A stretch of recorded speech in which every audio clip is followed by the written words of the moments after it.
The distributive property is different than some of these other properties we've been working with, and most noticeably, it looks different. So it's going to have always a number or a variable, and it's going to have parentheses right next to it, and we know this means multiplication, and then it's going to have two or more terms inside, and then it will either have some addition or subtraction. So you're going to want to get to know the look of the distributive property.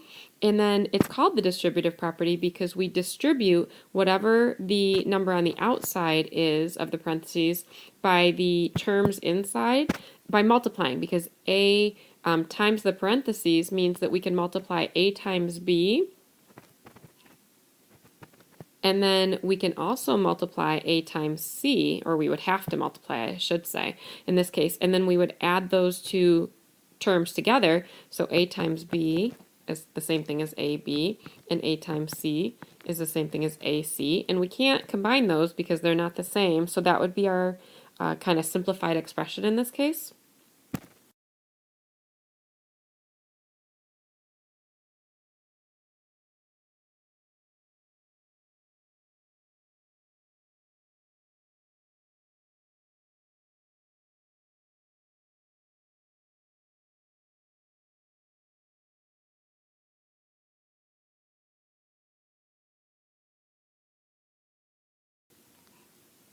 And another thing that you can do with this distributive property is that you can also use it with terms inside parentheses when there's subtraction involved. And you haven't been able to use any of those other properties involving subtraction.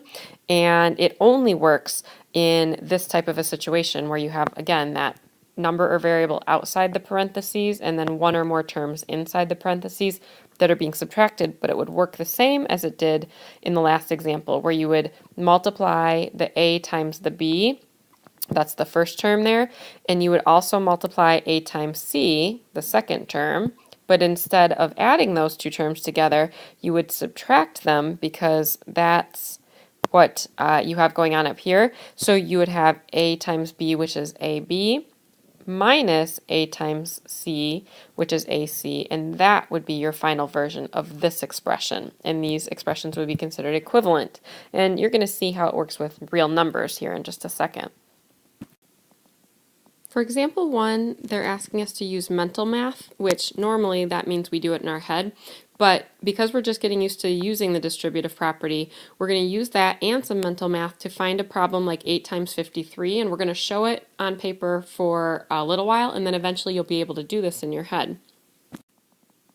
So to use the distributive property to help you do mental math here, you can break apart the number. Of course, it'd be more logical to break apart the bigger number here, and you can write it in the distributive format by using the 8 and then multiplying that by 50 plus 3, because 53 can be broken apart into 50 plus 3, and those two terms are a lot easier to multiply by 8 in our head. So after you rewrite, then you can just use the distributive property to multiply the 8 by 50 and multiply the 8 by 3, because you have to multiply it by both terms in order to use it correctly, and then you would just add those two products together. So when we multiply 8 times 50, it's 400, and 8 times 3 is 24, and then all we have to do is add those two numbers together. So 424, again, easy to do in our head when you get to that step. And that would be the answer to 8 times 53. And you are welcome to check it using side math, check it using a calculator, just type in 8 times 53 and make sure that you get 424. But you can see how we could use the distributive property to help us get there quite a bit easier than if we were just to do side math.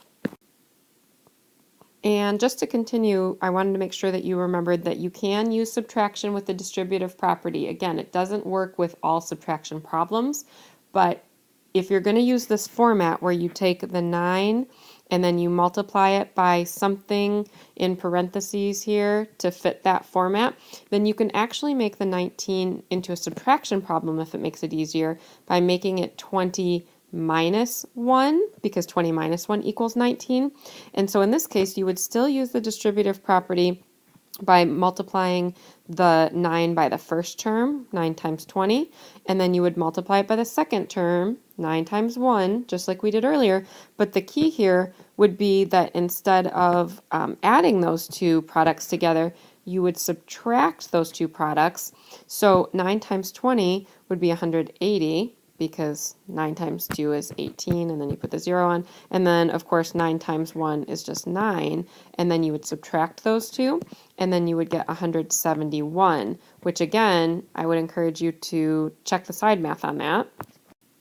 So just to prove it, the 19 times 9 side math is over here. It's 171, just like we got. And again, if you're going to do it this way, it works very well, but just remember the key is to watch your sign in between. So if you wanted to break 19 apart into 20 minus 1, then you would have to subtract those two products. If you would have broken 19 into 10 plus 9, it would have worked and you still would have gotten 171, but you would have added those products. So we'll practice those.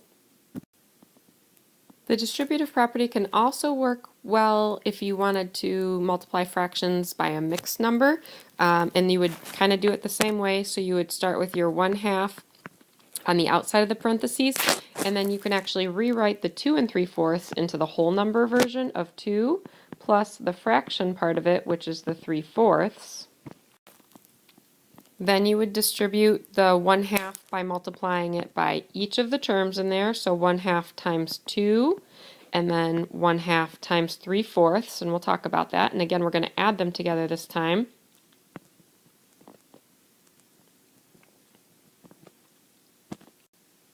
And then after we use that distributive property, then we can do a lot of this in our head, even if you don't use all of the like technical math and turn this into an improper fraction, all this stuff. You can figure out that half of 2 would just be 1, and then half of 3/4 you might have to look at and say, well, 1 times 3 is 3, and 2 times 4 is 8, and luckily it doesn't take a lot of extra steps to do that, and so 1 plus 3/8 would simply be 1 and 3/8. So it can help us with our fractions and mixed numbers if you want to use the distributive property there too.